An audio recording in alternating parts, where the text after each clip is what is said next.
immense d'être encore au milieu de vous ce matin. Et je remercie Dieu pour le privilège, la grâce qu'il nous fait ce matin. Amen. De pouvoir parler Amen. À des gens aussi excellents et importants que vous. Amen. Alléluia. Est-ce que tu savais que tu es une excellence? Amen. Alléluia. Amen. Alors, c'est un honneur pour moi de pouvoir parler à des gens comme vous. Amen. Alléluia, parce que vous êtes bénis de Dieu et Dieu vous aime tellement. Vous faites l'objet d'une attention particulière de la part du Seigneur. Amen. Alléluia. C'est pour cela que je remercie le Seigneur de ce qu'il me permet de rencontrer des gens comme vous. Amen. Bien aimé, chaque personne a quelque chose de spécial. Amen. Vous n'imaginez jamais, vous ne pouvez pas imaginer les richesses qui sont dans la personne qui est assise à côté de vous.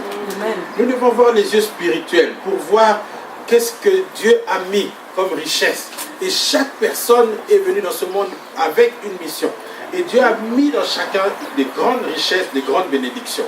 C'est pour cela qu'il ne faut jamais mépriser quelqu'un, même si vous pensez qu'il ne vaut rien. Mais parce que c'est Dieu qui l'a créé, il vaut quelque chose. Amen. Et beaucoup de gens comment dirais-je, n'ont pas la vision. Mais il y a des gens qui sont visionnaires, qui savent honorer les gens avant l'accomplissement de leur destinée. Alléluia. Amen. Il faut apprendre à considérer les gens avant que leur destinée puisse s'accomplir. Alléluia. Amen. Beaucoup de gens ont méprisé Jésus lorsqu'il était à la croix, mais ils ne savaient pas que Jésus allait ressusciter. Amen. Alléluia. Amen. Beaucoup de gens ont méprisé Joseph quand il était encore esclave. Ils l'ont méprisé, mais le jour où il est devenu Premier ministre, ils étaient surpris. Amen. Mais il n'était pas Premier ministre, il n'est pas devenu Premier ministre le jour où Pharaon l'a nommé. Il était déjà porteur Amen. De cette bénédiction-là. Amen. Alléluia. Amen. Parce que tout ce que nous voyons sur la terre a déjà été créé par Dieu auparavant. Alléluia. Amen. Mais ce n'est pas là le thème de notre message ce matin. Ce matin, nous voulons parler du pouvoir de la langue. Alléluia. Dimanche passé, nous avons parlé de Jéhovah Rapha. Alléluia. Pendant 2 dimanches même, nous avons parlé de Jéhovah Rapha. Dieu s'est présenté à Moïse comme étant le Dieu qui guérit. Alléluia. Amen. Il faut connaître chaque nom de Dieu. Et nous sommes en train d'étudier les noms de Dieu. Amen. Nous sommes en train d'étudier les noms de Dieu pour bien connaître ce que Dieu est. Parce que le nom donne une révélation sur la personnalité de la personne, sur la qualité, sur ce qu'il est capable de faire, ce qu'il est véritablement. Amen. Nous le voyons au travers du nom. Alléluia. Amen. C'est pour cela que nous avons choisi d'étudier les noms de Dieu. Alors, nous avons étudié plusieurs noms de Dieu. Nous n'avons pas encore fini cette étude.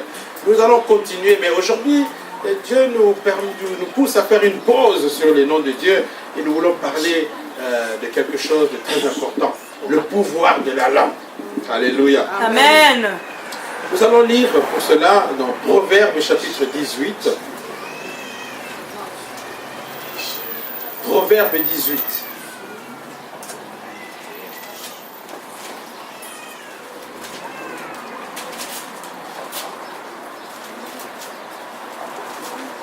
Proverbe 18, au verset 21. Nous allons lire pas mal de versets aujourd'hui pour bien comprendre le pouvoir de la langue. Proverbe 18, verset 21. 18, verset 21. Est-ce que tout le monde a trouvé? Amen. Si tout le monde a trouvé, nous pouvons lire ensemble. Proverbe 18, verset 21. Allons-y. La mort et la vie sont au pouvoir de la langue. Quiconque l'aime en mangera les fruits. Amen. Amen. Nous lisons encore Éphésiens chapitre 4. Éphésiens, notre pasteur nous avait appris un bon moyen de retenir l'ordonnancement des livres dans le Nouveau Testament. Si tu connais, tu veux savoir comment se succèdent les livres, tu retiens seulement Rococo Gaïfé. Ça veut dire Romains, Corinthiens, Galates, Éphésiens. Comme ça, tu sais comment ça c'est pas de parler en langue, c'est rococo romain. Alléluia. Amen. Donc voilà, Éphésiens chapitre 4, verset 29. Qu'il ne sorte de votre bouche aucune parole mauvaise, mais s'il y a lieu, quelques bonnes paroles qui servent à l'édification et communiquent une grâce à ceux qui l'entendent. Amen. Amen. Voilà. Alors, nous lisons encore Jacques, chapitre 3. Jacques, chapitre 3.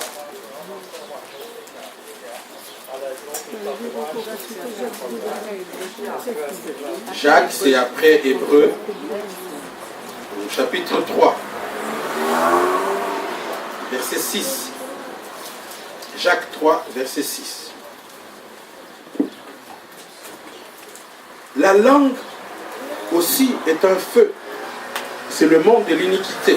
La langue est placée parmi nos membres, souillant tout le corps et enflammant le cours de la vie, étant elle-même enflammée par la géhenne. Toutes les espèces de bêtes et d'oiseaux, de reptiles et d'animaux marins sont domptés et ont été domptés par la nature humaine, mais la langue, aucun homme ne peut la dompter. C'est un mal qu'on ne peut réprimer. Elle est pleine d'un venin mortel. Amen. Par elle, nous bénissons le Seigneur, notre Père, et par elle, nous maudissons les hommes faits à l'image de Dieu. De la même bouche sortent la bénédiction et la malédiction. Il ne faut pas, mes frères, qu'il en soit ainsi. La source fait-elle jaillir par la même ouverture l'eau douce et l'eau amère? Un figuier, mes frères, peut-il produire des olives ou une vigne de figues? De l'eau salée ne peut pas non plus produire de l'eau douce. Amen. Lequel d'entre vous est sage et intelligent, qu'il montre ses œuvres par une bonne conduite avec la douceur de la sagesse? Si vous avez dans votre cœur un zèle amer et un esprit de dispute, ne vous glorifiez pas et ne mentez pas contre la vérité. Cette sagesse n'est point celle qui vient d'en haut, mais elle est terrestre, charnelle, diabolique. Amen. Amen. Alors le dernier passage, je vous fais balader dans la Bible aujourd'hui. Retournons dans Proverbes. Proverbes, chapitre 21. C'est bien comme ça, vous allez vous exercer à manipuler la Bible. Il y a des gens qui n'ouvrent la Bible que le dimanche. Ce n'est pas bon. Il faut ouvrir la Bible aussi pendant la semaine à la maison. Proverbe 21, verset 23.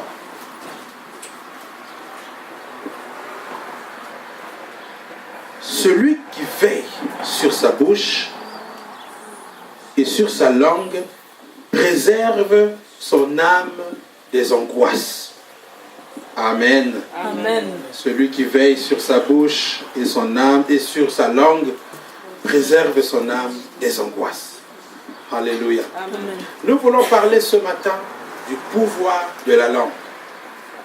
La langue est un membre qui fait partie de notre corps et qui nous a été donné par Dieu, qui nous sert à parler. La langue est un instrument de communication. Le but principal de la langue, quand Dieu créait l'homme, il a placé un membre qu'on appelle la langue afin de lui permettre de communiquer. La langue a été principalement installée dans notre corps pour nous permettre de communiquer avec Dieu, d'abord, alléluia. La langue nous permet de communiquer avec les autres humains. Donc, la langue est un moyen d'expression. La langue est un moyen de communiquer, d'exprimer ce que l'on ressent, ce que l'on veut. Amen. Amen. Et la langue est un des membres les plus importants et les plus utilisés du corps humain. Il nous sert à communiquer avec Dieu, mais aussi avec les autres. Et des psychologues ont fait une étude ils en sont arrivés à la conclusion que nous passons beaucoup de temps à parler. Si on doit mettre toutes nos conversations dans un livre, par jour, nous parlons beaucoup sans se rendre compte. Et si on doit mettre tout ça dans un livre, si on devait écrire tout ce que nous disons chaque jour, ça ferait beaucoup de livres. Parce que nous parlons beaucoup. Réfléchissez bien. Combien de temps tu passes au téléphone à parler? Parfois tu passes 1 heure, 2 heures en train de parler au téléphone. Tu connais la tante là. Oh là là, ça va là. Tu parles. Tu passes. Et puis quand tu regardes la montre, ça fait 2 heures. Moi, dans mon GSM, chaque fois qu'après une conversation, j'essaie de regarder combien de minutes j'ai passé à parler. Mais parfois, je me rends compte qu'on a passé 52 minutes à parler. Oh, c'est beaucoup. Ça fait beaucoup. Donc, la langue est un instrument qui est très, très utilisé dans le corps humain. Et c'est un des instruments les plus puissants dans le corps humain. Parce qu'elle véhicule la parole. Et souvenez-vous que la Bible dit qu'au commencement était la parole. La parole était avec Dieu. La parole était Dieu. Tout ce qui existe a été créé avec la parole de Dieu. Le monde que nous voyons a été créé par la bouche de Dieu. C'est Dieu qui a commencé à parler. Lisez le livre de la Genèse. Dieu a parlé. Chaque fois que Dieu parlait, et les choses se créaient. Donc, la langue est un instrument de création. La langue a un pouvoir créateur. Et Dieu nous a dotés de cette langue aussi pour pouvoir créer. Il est important, bien aimé, que tu comprennes l'importance, les fonctions de tout ce que Dieu met à ta disposition. Alléluia.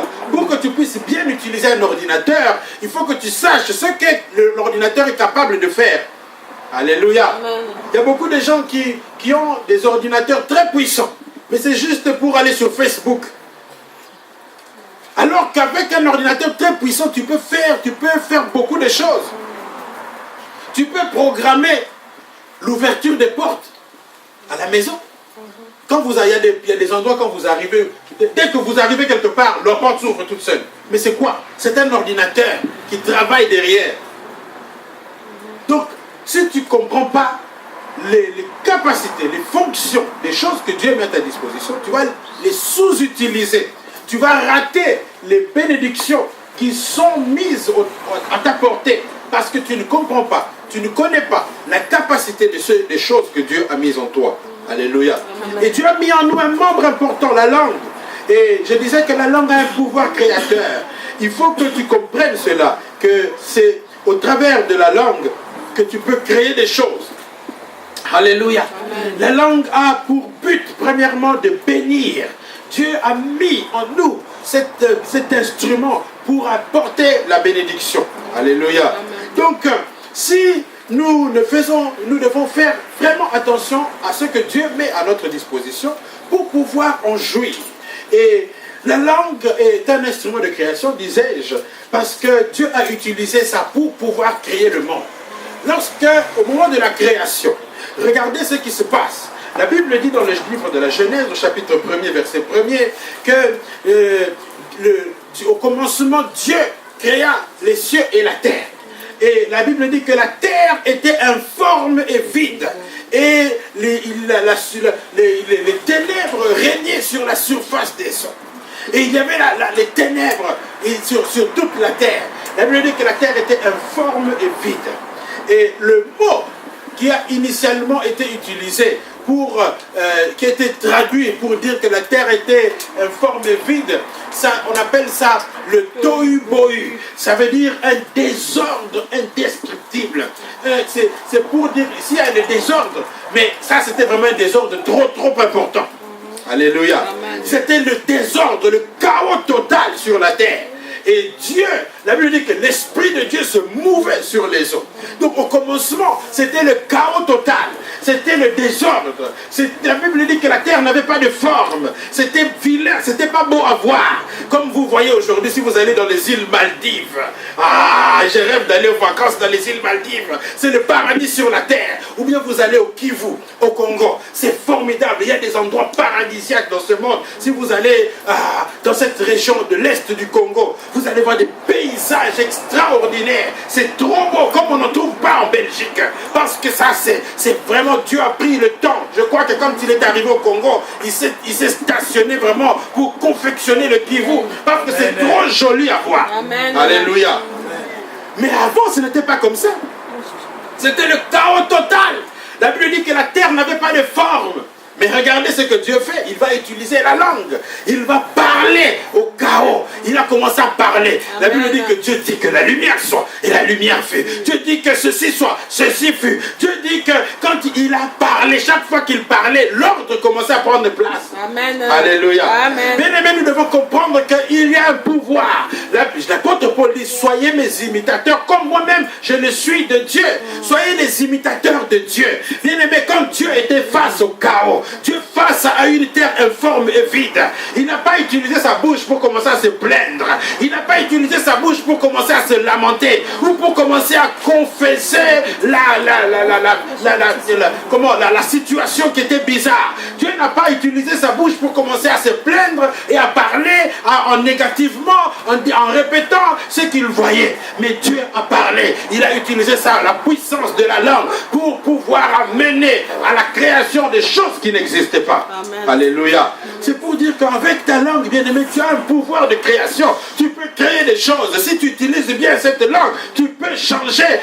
Comme tu as changé la terre qui était informe et vide, tu peux changer tes situations. Je suis sûr que parmi nous, il y a des gens qui ont des situations qui n'ont pas de forme. Quand tu regardes ta vie n'a pas de forme. Elle est informe et vide. Il y a beaucoup de choses qui te manquent. Elle n'est pas agréable. Tu ne peux pas te vanter de ce que tu es maintenant. Mais tu dois pouvoir utiliser ta langue pour créer de nouvelles choses. Tu dois parler positivement. Tu dois parler le langage de Dieu. Et quand tu parles bien, tu vas créer un nouveau monde autour de toi. Tu vas créer une nouvelle situation. Tu peux changer le cours des événements avec tes paroles. Alléluia. C'est pour cela que Dieu nous a donné la langue, pour apporter la bénédiction. Il faut parler, bien aimé. Utilise cette langue pour apporter de nouvelles choses. Il faut proclamer les promesses de Dieu. La Bible dit dans Romains chapitre 10, c'est en confessant de la bouche que l'on parvient au salut. Alléluia. Comme tu as des problèmes, bien-aimé, ne passe pas ton temps à pleurnicher. Angaï vraiment, problème est l'éclangaïe. Engaïe, et bon, tu te plains tout le temps. Tu confesses le problème au lieu de confesser la promesse de Dieu. Amen. C'est souvent ce que nous faisons. Quand tu as des problèmes, tu vas confesser, tu vas te plaindre. Moi, ça ne va pas. À la maison, vraiment, ça... Tu dois pouvoir parler le langage de Dieu. Alléluia. Amen. Face à une terre informe et vide, Dieu n'a pas tergiversé. Il n'a pas commencé à pleurnicher, ni à parler négativement. Parfois, nous nous maudissons nous-mêmes avec nos paroles. Bien aimé, nous devons faire attention avec la langue, parce que la langue a un pouvoir. Ce que tu déclares va influencer le cours de ta vie. Amen. Alléluia. Amen. Dieu a créé le monde avec sa parole. Tu peux créer, bien-aimé. Et ce que tu dois proclamer, ce que tu dois avoir l'habitude de déclarer, ce sont les promesses de Dieu. Ce que Dieu dit. Parce que c'est avec le Dieu dit que le monde a été créé. Alléluia. Chaque fois que tu vas répéter le Dieu dit, ça va créer quelque chose de nouveau dans ta vie. Même si ton compte bancaire, comment il est ton compte bancaire? Il est peut-être informe et vide. Quand tu regardes les soldes de ton compte bancaire, qu'est-ce que ça te fait? Il est informe, ça n'a pas de forme. C'est un compte bancaire accidenté. Il n'y a que des moins et des moins. Mais qu'est-ce que tu dis de ça? Tu dois proclamer. Alléluia. Tu dois dire, qui es-tu montagne? Tu seras aplani. Alléluia. C'est ça que tu dois déclarer. Amen. Mais si tu regardais, il y avait deux types de personnes. Lorsque Moïse a envoyé les 12 espions aux abords de la terre promise, le peuple d'Israël va bientôt entrer dans la terre promise. Est-ce que tu sais que tu as une terre promise quelque part? Amen. Dieu t'amène quelque part. Amen. Quand tu deviens chrétien, tu dois savoir que tu es conduit quelque part. Quand tu viens à l'église, tu dois savoir que le pasteur vous conduit vers votre terre promise. Dieu a mis dans chaque église des hommes de Dieu pour conduire le peuple de Dieu quelque part. Pas pour vous amener dans la nature, mais c'est pour vous amener dans votre héritage, dans votre terre promise. Alléluia. Amen. Il y a une terre promise. Et lorsque Moïse est arrivé aux abords de la terre promise, quelque part, pas loin de la terre promise, il a d'abord dû envoyer les espions pour aller explorer le territoire. Alléluia. Pour aller voir qu'est-ce qu'il y avait à Canaan, pour les encourager, pour motiver leur foi, pour les motiver. Bien aimé, parfois, il faut que tu ailles voir, explorer ta terre promise. Alléluia. Amen. Parfois, va un peu voir comment les riches vivent, hein, comment ils sont bien dans leur peau. Ça va te encourager de prier pour ta bénédiction aussi. Parfois, tu peux aller au Conrad juste pour voir un peu comment les gens qui ont beaucoup d'argent, comment ils sont dans l'aisance là, comment ils sont bien. Ils vont au sauna, ils vont à la piscine, ils mangent des bons plats. Ça va te motiver aussi à chercher. Alléluia. Amen. C'est ça que Moïse a fait. Il a envoyé les 12 espions aller voir. Mais quand ils sont arrivés là-bas, il y a 10 espions qui ont vu les bonnes choses qu'il y avait dans la terre promise. Ils ont vu un pays où coule le lait et le miel. La Bible dit qu'une seule grappe de raisin, il fallait être à plusieurs pour la transporter. Donc vous voyez comment la bénédiction qu'il y avait dans ce pays-là. Et c'était un pays juteux, c'était bénissant. Alléluia. Amen. Les gens qui vivent dans ce pays-là, vous savez qu'il y a des pays comme en Arabie Saoudite, c'est rare de voir un pauvre. Tout le monde a beaucoup d'argent là-bas. Les gens vivent tellement bien. Quelqu'un m'a dit que le carburant est gratuit. Tu vois, à la station seulement, tu mets comme tu veux. Plein. Si tu veux jeter par terre, tu jettes aussi. Parce qu'il y a trop de pétrole là-bas. Alléluia. Donc il y a des pays comme ça où ça coule le lait et le miel. Alléluia. C'est comme en Europe aussi, n'est-ce pas? Tout le monde est bien habillé. Mais il y a des pays là où pour s'habiller, c'est compliqué. Même pour manger, c'est 2 fois par semaine. Les gens mangent à tour de rôle. Aujourd'hui, ce sont les parents. Demain, c'est les grands frères. Demain, c'est les petits frères. Donc, pour que personne ne meure, on se change de jour. Parce qu'il y a la pauvreté extrême. Mais il y a des pays ici, on jette la nourriture. Donc c'est quand même quelque part un pays où coule un peu de lait et de miel. Amen. Alléluia. Amen. Bon, en dehors des factures et tout ça, il y a quand même un peu de bonnes choses aussi, non? Amen. Alléluia. Donc Moïse les a envoyés pour aller explorer, pour motiver. Et quand ils sont arrivés là, ils ont vu la bénédiction. Mais ils ont aussi vu les fils d'Anak, les géants qui vivaient dans ce territoire-là. Ils ont eu peur. Et quand ils sont rentrés, au lieu de confesser la bénédiction qu'ils ont vue, ils ont confessé les problèmes qu'ils ont rencontrés là-bas. Ils ont dit, ce pays est bon, mais, quand tu commences à déjà mettre des mais, ça veut dire qu'il y a un problème. Alléluia. Amen. Dieu peut faire, mais quand même, ce problème, quand tu commences avec les mais là, tu es en train de bloquer la bénédiction. Amen. Parce que les paroles de nos bouches peuvent débloquer la situation ou pas. Alléluia. Amen. Et ces gens, au lieu de confesser la bénédiction, ils ont commencé à dire, mais non, il y a des géants là-bas. Nous étions à leurs yeux comme des sauterelles. Nous étions là, nous étions vraiment comme des... Donc, tu vois, quelqu'un qui se voit déjà comme une sauterelle lui-même. Donc, le diable ne t'a pas encore tué. Toi-même, tu confesses déjà la défaite. Parfois nous faisons comme ça. Tu es face à un problème qui te dépasse. Mais au lieu de proclamer la grandeur de Dieu, toi tu proclames la grandeur du problème. Tu commences à louer le diable, à louer le problème. Ce problème, cette maladie, quel médecin, mais c'est compliqué. Si tu vois le virus, tu commences à m'expliquer comment le virus fait des virgules dans le corps, tout ça. Au lieu de proclamer la puissance de guérison qui est dans le sang de Jésus. Amen. Alléluia. Et beaucoup de gens font ça. Ils confessent les problèmes, ils élèvent le problème. Et quand tu fais ça, tu es en train de créer un monde autour de toi. Tu crées des murs qui bloquent ta bénédiction. Il y a quelqu'un qui disait, quand tu murmures, tu es en train de créer des murs et des murs. Alléluia. Amen. Donc tu es en train de créer des blocages toi-même à cause de tes paroles. Tu dis toujours que le problème est trop grand. Vraiment, la Belgique, c'est compliqué. Mais ça devient compliqué aussi parce que tu déclares ça. Amen. Alléluia. Tu as vu tous les racistes. C'est des racistes au pouvoir. Donc, ton baby n'a pas. Quand tu dis ça, Alléluia. Donc, tu élèves le problème. Mais tu dois pouvoir déclarer la promesse de Dieu. Tu dis que si Dieu est pour nous, qui sera contre nous? Peu importe celui qui sera le premier ministre. Mais si Dieu est avec nous, nous allons réussir. Alléluia. C'est ça, bien-aimé. il y avait deux autres espions qui eux avaient un autre esprit, Caleb et Josué. Ils ont dit à Moïse, ce pays c'est un bon pays et notre Dieu nous donnera la puissance pour conquérir ce pays. Ils ont confessé la victoire avant même de la remporter. Ils ont déclaré la puissance de Dieu. Ils ont dit ce que Dieu était capable de faire. Ils ont proclamé ce que Dieu pouvait faire dans n'importe quelle situation. C'est ça que tu dois déclarer. Déclare la capacité de Dieu. Déclare l'autorité qui est dans le nom de Jésus. Déclare qu'avec le nom de Jésus tu peux tout. Qu'au nom de Jésus tout genou fléchit dans le ciel, sur la terre et sous la terre. Amen. Alléluia. Amen. C'est ça que nous devons déclarer, bien-aimés. Mais qu'est-ce que tu déclares chaque fois que tu fasses un problème? Comment tu parles? La langue a un pouvoir. Beaucoup de gens qui se croient en maudits et ensorcelés. Mais ce n'est pas le sorcier, c'est toi-même qui es sorcier de toi-même. Tu es sorcier de toi-même parce que par tes paroles, tu es en train de te maudire. Il y a des malédictions autoproclamées.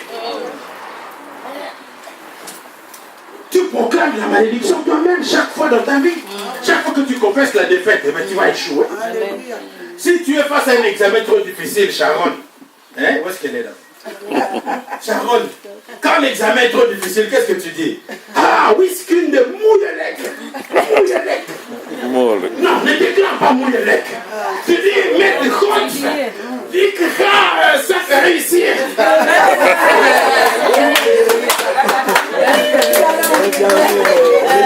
Alléluia.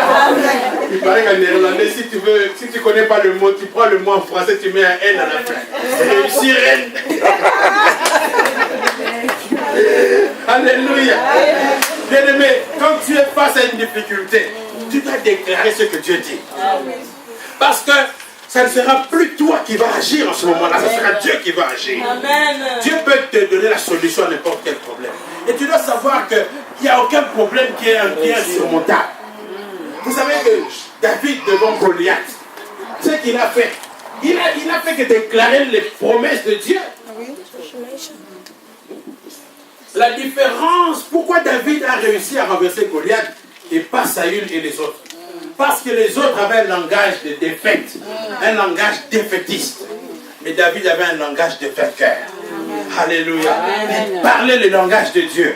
Peu importe la situation, peu importe la grandeur de ton problème, mais proclame, parle le langage de Dieu. Parle comme Dieu te veut que tu parles. Alléluia. La parole va produire la bénédiction. Alléluia. C'est ça, bien-aimé.